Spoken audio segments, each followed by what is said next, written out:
ఎంత కొట్టించమంటారు నాన్న? కొట్టాల్సింది నువ్వే.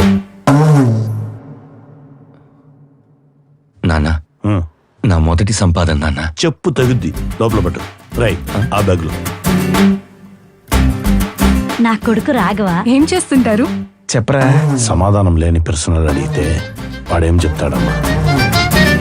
నా కొడుకు ఇచ్చి పెళ్లి చేయాలనుకోవడం ఏంటండి? కుర్రాడు బాగా సెటిల్ అయ్యాడు కదా. వాడి గురించి ఎవరో చెప్తే మీరు ఆలోచించవచ్చు. తండ్రిగా నేనే చెప్తున్నాను, వాడు మీకు కరెక్ట్ కాదు. నీకే కనుక ఓ కూతురుంటే ఇలాంటి వాడికి ఇచ్చి పెళ్లి చేస్తావా? కొడుక్కి పెళ్లి చేయాలని తెలియదు కానీ శ్రీమంతాలు బాగానే చేసుకుంటాడు. మీ నాన్న ఏంట్రా అసలు అర్థం చేసుకోడేంటి? నాన్న అంటే అర్థం చేసుకోరు. నీకు చదవడం చేత కాదు, ఉద్యోగం చేయడం చేత కాదు, బాధ్యతగా బతకడం చేత కాదు. అయినా భరించాను. ఇంకా భరిస్తే నేను చేతగాని వాడిని అయిపోతాను. పోరా బయటికి. ఆ మాత్రం దానికి ఇంట్లోంచి గంటేస్తాడా? మా నాన్న మీలాగే ఎందుకు ఆలోచించడం అంకుల్? పోలీసులు వచ్చారు. నేనే రమ్మని చెప్పాను.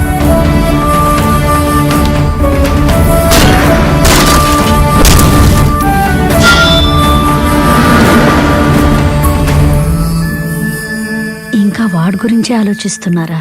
ఇంకో ఆలోచన నాకేముంటుంది చెప్పు? నేను ఇంటి పేరు మాత్రమే ఇవ్వగలను. మంచి పేరు వాడే తెచ్చుకోవాలి కదా.